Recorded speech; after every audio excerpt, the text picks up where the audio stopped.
নমস্কার, নতুন বাংলা থেকে বলছি সন্ময় বন্দ্যোপাধ্যায়। পঙ্কজ দত্ত আপনারা জানেন, প্রাক্তন আইপিএস অফিসার। তার ব্যাপারে কলকাতা হাইকোর্টে মহামান্য বিচারপতি জাস্টিস রাজশ্রী ভরদ্বাজ তার বেঞ্চে একটা শুনানি চলছিল। সেই শুনানিটা কিসের জন্য? তিনি একটি রক্ষা কবচ চেয়েছিলেন তার আইনজীবী মারফত। কিসের জন্য রক্ষা কবচ চেয়েছিলেন? সম্ভবত প্রেসিডেন্সি ইউনিভার্সিটিতে একটি বক্তব্য ডি রোজিও হলে এই আরজিকর কাণ্ড নিয়ে একটা বক্তৃতা করেছেন এবং সেই বক্তৃতার প্রেক্ষিতে তার বিরুদ্ধে এফআইআর হয় এবং সেই এফআইআরের ভিত্তিতে তিনি রক্ষা কবচ চেয়েছিলেন।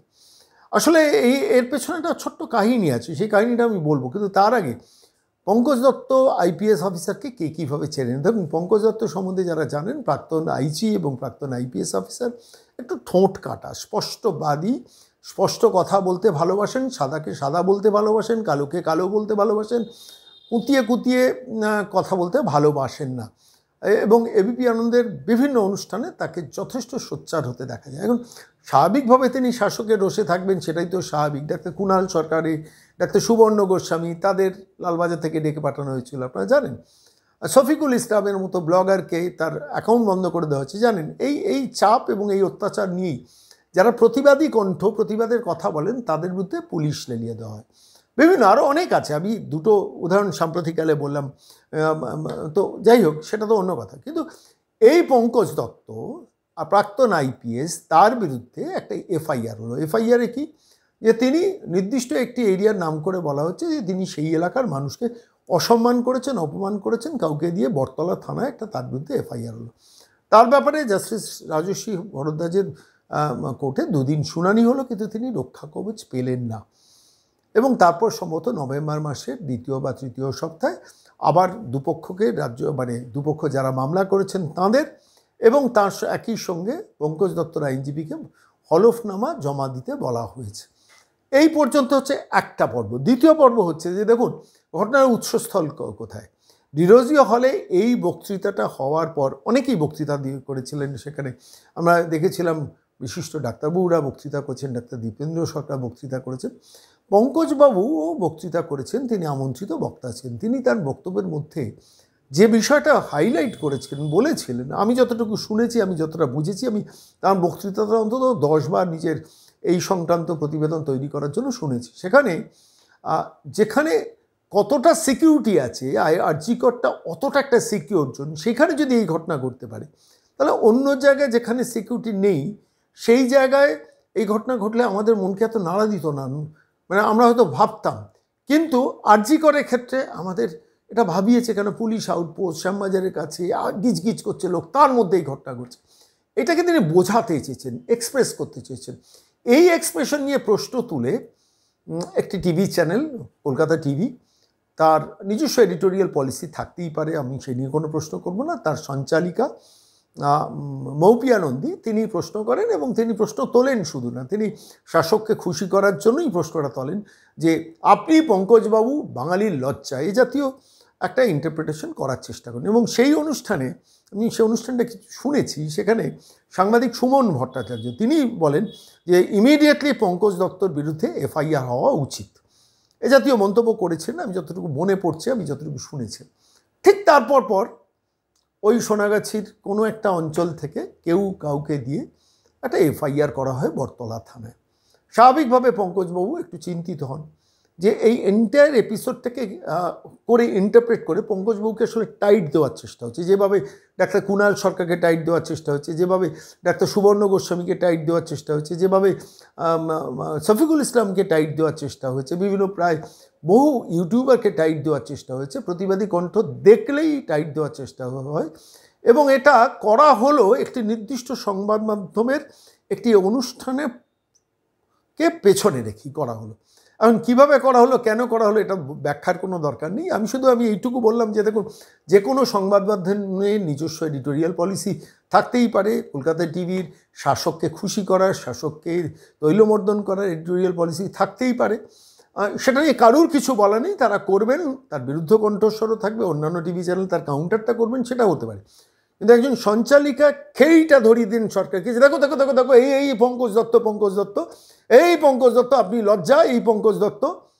এবং এই পঙ্কজ দত্তর বিরুদ্ধে এফআইআর হওয়া উচিত, ওই অনুষ্ঠান থেকেই ঘোষণা হয়ে গেল। এবং তারপর সেই অনুযায়ী এফআইআর হয়ে গেল এবং সেই অনুযায়ী মামলা হলো এবং সেই মামলায় রাজ্য সরকারের আইনজীবী দাঁড়ালো। আমার এইটা খুব ইন্টারেস্টিং লেগেছে।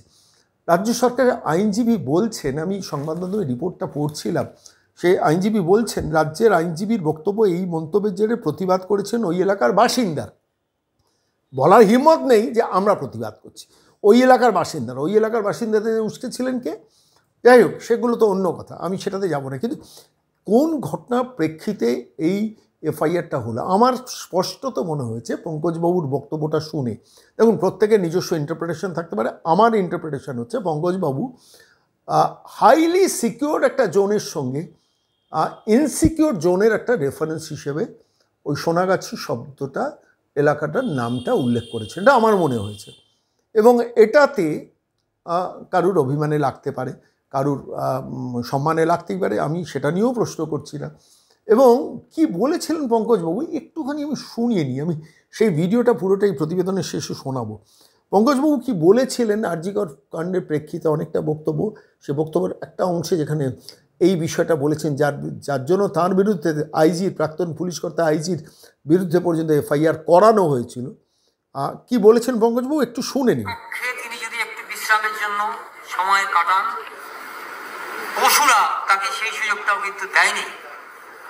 এবার আমাকে বলুন, আমরা কখনো ভাবতে পারি যে আরজিকর মেডিকেল কলেজের মতো একটা জায়গা, যেখানে শ্যামবাজার পাঁচমাথা মোড় থেকে স্টোন থ্রোয়িং ডিস্টেন্স, যেখানে আপনি দিন রাত 24 ঘন্টা লোকে লোকারণ্য, সামনে একটা বড় পুলিশ ফাঁড়ি আছে, সেখানে এই ঘটনা ঘটতে পারে?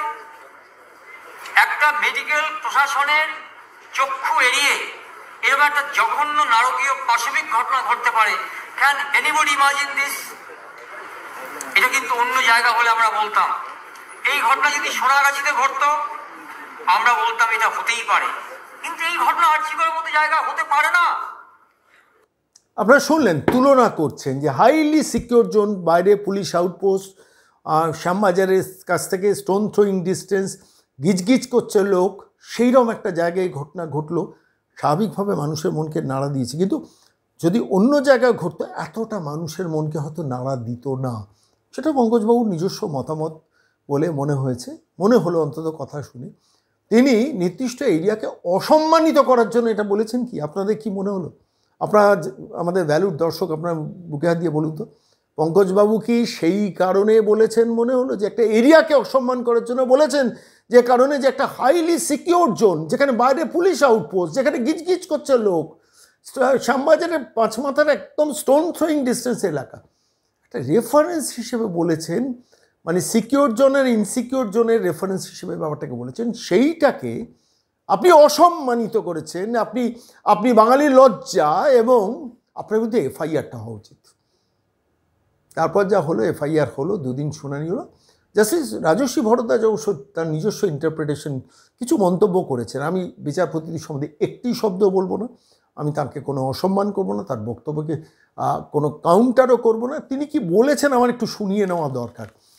আমি মাননীয় বিচারপতি বলেছেন এতে শুধু সোনাগাছি এলাকার কোনো উদাহরণ দিতে যৌনপল্লীর কথা বলা ঠিক নয়, শুধু সোনাগাছি এলাকার কথা উল্লেখ করা হলো কেন?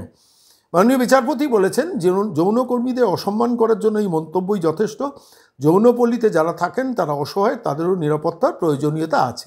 মহামান্য বিচারপতি এটা বলেছেন, তার ইন্টারপ্রিটেশন বলেছেন। আমি ইন্টারপ্রিটেশনকে কাউন্টার করতে চাই না, কেন মহামান্য বিচারপতি যা বলবেন সেটাই, তার অবজারভেশনকে রেসপেক্ট করা উচিত। কিন্তু আমার ইন্টারপ্রিটেশন হচ্ছে এইটা, সেটা হচ্ছে একটা সিকিউর জোন, একটা ইনসিকিউর জোনের রেফারেন্স হিসেবে, ইনসিকিউর জোন হিসেবে উনি ওই এলাকাটার নামটা উল্লেখ করেছেন, সেইটাকে উল্লেখ করেছেন। দেখুন, এই ঘটনার দুটো দিক আছে। প্রথম কথা হচ্ছে একটা সিকিউর জোন আর একটা ইনসিকিউর জোন। আজকে ডাক্তারদের ডাক্তারদের 4তলা সেমিনার রুমে রাত্রিবেলা গিয়ে অতগুলো বাইরে আউটপোস্ট, অতগুলো সিকিউরিটি জোন এরিয়ে, সিসিটিভি কভারেজ এরিয়ে গিয়ে সমস্ত ঘটনাটা করা হলো বা করানো হলো বা যাই হোক, যে ঘটনাটা ঘটলো, সেই ঘটনাটা মানুষকে সাংঘাতিকভাবে নাড়িয়ে দিয়েছে। গত 7 দশকে পশ্চিমবঙ্গের রাজনীতিতে এমন গণ আলোড়ন কোনো ঘটনাকে কেন্দ্র করে হয়নি। হওয়ার পেছনের কারণটা হচ্ছে 1 অত্যাচার, 2 হচ্ছে যেভাবে হত্যা করা হয়েছে, প্রাণটা কেড়ে নেওয়া হয়েছে, চোখ দিয়ে রক্ত, কান দিয়ে রক্ত বেরিয়েছে। আর 3 হচ্ছে পোস্ট কিলিং পর্বে সরকারের ভূমিকা। এই 3টে জিনিস মিলিয়ে মানুষের মনকে এত গণ আন্দোলনে গণ আলোড়ন সৃষ্টি করেছে মানুষের মনে। এখন স্বাভাবিকভাবে সেই রকম একটা সেন্সিটিভ জায়গার সঙ্গে যখন পঙ্কজবাবু শব্দগুলো এড়িয়ে নামটা না বললে ভালো করতেন আমার এক এক সময় মনে হয়েছে, কিন্তু তিনি উইথ এ ব্যাড ইন্টেনশন বলেছে একদমই মনে হয়নি। আমি আবারও বলছি, উইথ এ ব্যাড ইন্টেনশন বলেছেন, একবারও বলবনি। মানুষের মনে হতে পারত এই কথাটা বলেছেন। যদি অমুক জায়গায় ঘটনাটা ঘটতো মানুষের কিন্তু এতটা মানুষের মনে রিয়াকশান হতো না।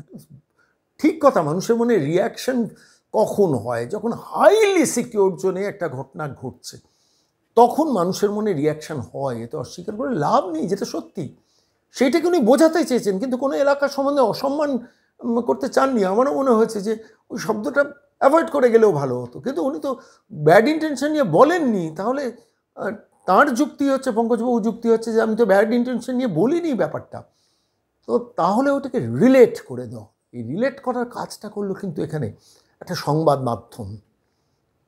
এই সংবাদ মাধ্যমের ইন্টেনশনটা তো আপনারা জানেন, আমি এ নিয়ে প্রচুর কথা বলেছি, আমার বলতেও ইচ্ছে করে না। সে সংবাদ মাধ্যম কতজন লোক দেখেন সেটা নিয়েও সন্দেহ আছে, তার সঞ্চালিকা তার কী ভূমিকা সেটা নিয়েও প্রশ্ন আছে, যিনি ওই এফআইআর করা উচিত যিনি বলেছেন তার ইন্টেনশন নিয়েও প্রচুর তথ্য কথা বলা যায়। আমি সেগুলো নিয়ে বলতে চাই না, কোনো ব্যক্তি চর্চার জন্য এই প্রতিবেদন পেশ করছি না। আমি শুধু একটা কথা বলছি আজকে দিনে দাঁড়িয়ে, পঙ্কজ দত্ত আইপিএস, আপনি স্পষ্ট কথা বলেন, সত্যি কথা বলেন বরাবর, সেটা শাসকের রাগ বাড়ায়, যন্ত্রণা বাড়ায় এবং মানুষের জনমনে একটা তার প্রভাব ফেলে। এটা নবান্নের কালীঘাটের 14 তলার মালকিন যিনি বসে আছেন তিনি, কিংবা তার ভাইপো যিনি ক্যামাক স্ট্রিটে বসে আছেন তিনি, কিংবা কালীঘাটবাসিনীর তারা, তার রাজনৈতিক পরিবার, তারা ভালো চোখে নেবেন না, এটাই তো স্বাভাবিক। এবং সেইটাকে উস্কোচ্ছে একটা মিডিয়া। আমার প্রশ্নটা এখানেই, মিডিয়াকে মমতা বন্দ্যোপাধ্যায় কোন স্তরে নামান, কীভাবে কাজে লাগান, এটা তার একটা জ্বলন্ত উদাহরণ। আমি আবারও বলছি, মিডিয়ার নিজস্ব স্বাধীনতা আছে, তারা যা কিছু বলতে পারে, কিন্তু মিডিয়ার কথা শুনে একটা এফআইআর হবে, আবার সেটাতে রাজ্য সরকারের আইনজীবী দাঁড়িয়ে বলবেন ওই এলাকার মানুষ প্রতিবাদ করেছেন।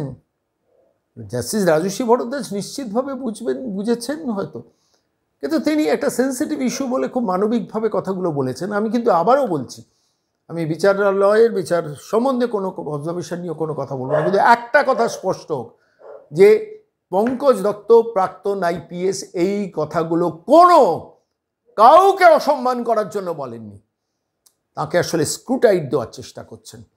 আসলে এইসব সাংবাদিকরা এইসব স্ক্রুটাইট দিলে তাদের নম্বর বাড়ে, টিআরপি বাড়ে। এমনিতে তো তাদের টিআরপি তলানিতে, কিন্তু তার টিআরপিটা যদি একটু বাড়িয়ে নেওয়া যায়, একটু যদি শাসককে খুশি করা যায়, তার ইন্টেনশন নিয়ে তারা করছেন। এবং তার জন্য শেষ পর্যন্ত বটতলা থানায় এফআইআর, এবং শেষ পর্যন্ত তাকে হাইকোর্ট দৌড়োদৌড়ি করতে হচ্ছে। আমি শুধু পঙ্কজবাবুকে একটা কথা বলবো, আমরা নিয়মিত এটা নিয়ে প্রতিবেদন করব, ঠিকই করেছি। আমি শুধু পঙ্কজবাবুকে একটা কথা বলবো, পঙ্কজবাবু আপনি এমন অনেক কথা বলেছেন যেটা আমার নিজস্ব পছন্দ হয়নি। আমার পছন্দ হয়নি বলে আমি আপনাকে আপনার সম্বন্ধে এফআইআর করব? কেন এই পরিস্থিতি তৈরি হবে বাংলায়? স্পষ্ট কথা, সত্য কথা বললেই বড্ড রাগ, বড্ড যন্ত্রণা, এবং সেটা মিডিয়া উস্কবে, আর সরকার মানে শাসক দল গিয়ে সেটা নিয়ে এফআইআর করবে এবং মানুষকে হাইকোর্টে দৌড়ে দৌড়ে বেড়াতে হবে। ভাবতে পারছেন কোন স্তরে নেমেছেন? আমি আবারও বলছি পঙ্কজবাবু, এটা আপনার একার লড়াই নয়, এটা প্রত্যেকটা বাঙালির লড়াই। কেন বলছি? আবার বলছি, স্বাধীনভাবে কথা বলার লড়াই। আপনি যে কথা বলেছেন, আপনি কাউকে অসম্মান করেননি, এটা আমার ইন্টারপ্রিটেশন, সেটা আদালত কী বলবে আদালতে পারে। কাউকে অসম্মান করেনি, অমর্যাদা করেনি। আপনি সিকিউর জোনের সঙ্গে ইনসিকিউর জোনটাকে তুলনা করতে চেষ্টা করেছেন, সেটাতে আপনি একটা শব্দ ইউজ করেছেন যেটা হয়তো কারো সেন্টিমেন্টে লাগতে পারে, কিন্তু সেটা মিডিয়া হাওয়া দেবে, মিডিয়া খোঁচাবে। এই নিম্নমানের সাংবাদিকতাই আজকে বাংলার কলঙ্ক। আমি বলছি কলঙ্ক, পঙ্কজবাবু আপনি কলঙ্ক নন, এই নিম্নমানের সাংবাদিকতাই কলঙ্ক। এদের নিয়ে আমি ব্যক্তিগত স্তরে একটি শব্দ আর ব্যয় করতে রাজি নই। শুধু বলবো, পঙ্কজবাবু আপনাকে মাথা উঁচু করেছিলেন, মাথা উঁচু করে থাকবেন। আপনি কী করবে? পুলিশ তুলে নিয়ে যাবে, অ্যারেস্ট করবে, কিচ্ছু এসে যাবে না। আপনার মর্যাদা বাড়বে, আপনি বাঙালির কাছে একটা আইকন হয়ে গেছেন। তার কারণ আপনি দিনের পর দিন বাংলার সর্বাধিক প্রচারিত চ্যানেলে বসে যেভাবে পুলিশি আইন, রাষ্ট্র ব্যবস্থা সমস্তকে তুলোধনা করেন, সেটা শাসকের ভালো লাগে না। ওই ধরনের চাটুকার, দলদাস বৃত্তি করা কিছু তথাকথিত সাংবাদিক, তাদের ভালো লাগে না। তারা একটু হাওয়া দেন, দিয়ে তাদের একটু নম্বর বাড়ান, একটু স্কোরিং বাড়ান। ফলত তাদের কথা একটা সরকার দল এখন বাঁচতে চাইছে, জলের তলায় রয়েছে। সে সরকারটাকে একটু যদি অক্সিজেন দিয়ে ফুলিয়ে তোলা যায়, তার চেষ্টা করছেন ওইসব সাংবাদিকরা। যাই হোক, পঙ্কজবাবু, আমি আবারও বলছি, আপনি একা নন। এই লড়াই বাঙালির, প্রত্যেকটা বাঙালির। আমরা প্রতিদিন লেগে থাকবো স্টোরিটা পেছনে, কি হয় সেদিকে নজর রাখবো। কিচ্ছু করতে পারবে না রাষ্ট্রশক্তি, আমি আপনাকে বলে রাখছি। অনেক অত্যাচার হয়েছে, আমার বিরুদ্ধে 16টা তো এফআইআর করেছে। কি করেননি, কি কি অভিযোগ করেননি? আমি নাকি টেররিস্টদের ফান্ডিং করি, সেটাও আমাকে শুনতে হয়েছে জীবনে। টেররিস্টরা নাকি আমাকে ফান্ডিং করে। লালবাজারের গুন্ডাদমন শাখা আমার বিরুদ্ধে লেলিয়ে দেওয়া হয়েছিল। শফিকুল ইসলামের বিরুদ্ধে কী হয়েছে আপনি বলুন তো? ডাক্তার কুণাল সরকার, ডাক্তার সুবর্ণ গোস্বামীর মতো লোককে ওইভাবে কলকাতা পুলিশ হ্যারাসমেন্ট করেছে। পঙ্কজবাবু, আইনের প্রতি আস্থা হারাবেন না, শুধু এইটুকু বলছি। আর আমরা আছি, আমরা মানুষ জেগে আছি, আমরা ঘুমোবো না। আপনি ঘুমোন, আপনি বিশ্রাম নিন, আপনি টেনশন করবেন না, চিন্তা করবেন না। আমরা কিন্তু আবারও প্রতিবেদন করব এই বিষয় নিয়ে, এবং জনমত তৈরি করার যা করার করব, নিশ্চিত থাকবেন। আপনি স্বাধীনভাবে কথা বলাটা কিন্তু বন্ধ করবেন না, সেটাই বাঙালির জীবনের সর্বোত্তম মূলধন। তাকে আমরা বাঁচাতে পারিনি, তিনি আমাদের ছেড়ে চলে গেছেন। তাকে তিলোত্তমা বলি, অভয়া বলি, নির্ভয়া বলি, যে নামেই তাকে আমরা ডাকি না কেন, এইটা মনে রাখবেন যে একটা বিরাট ধাক্কা দিয়ে গেছে। এমডি পাথরতা আরজিকর মেডিকেল কলেজের ওই ছাত্রী আমাদের এমন একটা ধাক্কা দিয়ে গেছে, যে ধাক্কার রেশ কিন্তু আমরা এখন কাটিয়ে উঠতে পারিনি। অনেকেই অনেক কথা বসে শুনছিলাম, বিশ্লেষণ করছিলেন। আমি আপনাদের খুব পরিষ্কার করে বলতে চাই, দেখুন, পুলিশের বদনাম আছে, পিডব্লিউডির বদনাম আছে, অনেক উইংয়ে বদনাম আছে, সরকারি ক্ষেত্রে, বেসরকারি ক্ষেত্রে। আপনি আমাকে বলুন তো, এই নির্ভয়া, অভয় বা তিলোত্তমা, যে নামেই তাকে ডাকুন না কেন, এই ঘটনার আগে আপনারা কখনো মেডিকেল শিক্ষা জগতে যে এত করাপশন আপনারা কখনো জানতেন, কখনো শুনেছেন? কখনো শোনেননি। দীপ্তেন্দু সরকার যে বলে গেলেন, I am sorry to say, উনি, আমি যতদূর জানি, উনি যে মেডিকেল কলেজে আছেন সেখানেই কিন্তু কুকুরের ডায়ালিসিস হয়েছিল। আমি জানি না উনি প্রতিবাদ করেছিলেন কি না, কিন্তু যে ভদ্র মহিলা প্রতিবাদ করেছিলেন, তিনি আজ অব্দি নর্থ বেঙ্গল মেডিকেল কলেজে কিন্তু তাকে ধাক্কা দিয়ে ফেলে দেওয়া হয়েছে। উনি সেই দিন থেকে আর কিন্তু এখন আসতে পারেননি। ইনজাস্টিস, দেখবেন এই নির্ভয়া বা তিলোত্তমার কাণ্ডে 3টে শব্দ আসছে, উই ডিম্যান্ড জাস্টিস। জাস্টিসের কথাটা কিন্তু আসছে। জাস্টিসটা কিন্তু এমনি এমনি আমরা বলছি না সবাই, দের ইজ এ ব্যাকগ্রাউন্ড, তার কারণ আছে। দেখুন, খুব খোলা মনে বলছি, ইনভেস্টিগেশনটা সাবজুডিস, বিচারাধীন। সবকিছু খুলে বলতে পারবো না, জানলেও বলতে পারবো না, কিন্তু এইটুকু আপনাদের বলছি যে মেয়েটি ধর্ষিতা হয়েছিলেন, মেয়েটি, তাকে খুন করা হয়েছিল।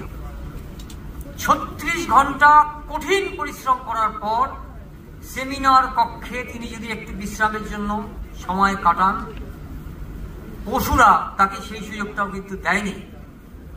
এবার আমাকে বলুন, আমরা কখনো ভাবতে পারি যে আরজিকর মেডিকেল কলেজের মতো একটা জায়গা, যেখানে শ্যামবাজার পাঁচমাথা মোড় থেকে স্টোন থ্রোয়িং ডিস্টেন্স, যেখানে আপনি দিন রাত 24 ঘন্টা লোকে লোকারণ্য, সামনে একটা বড় পুলিশ ফাঁড়ি আছে, সেখানে এই ঘটনা ঘটতে পারে? একটা মেডিকেল প্রশাসনের চক্ষু এড়িয়ে এরকম একটা জঘন্য নারকীয় পাশবিক ঘটনা ঘটতে পারে? Can anybody imagine this? এটা কিন্তু অন্য জায়গা হলে আমরা বলতাম। এই ঘটনা যদি সোনাগাছিতে ঘটতো, আমরা বলতাম এটা হতেই পারে। কিন্তু এই ঘটনা আর্জি করার মতো জায়গা হতে পারে না।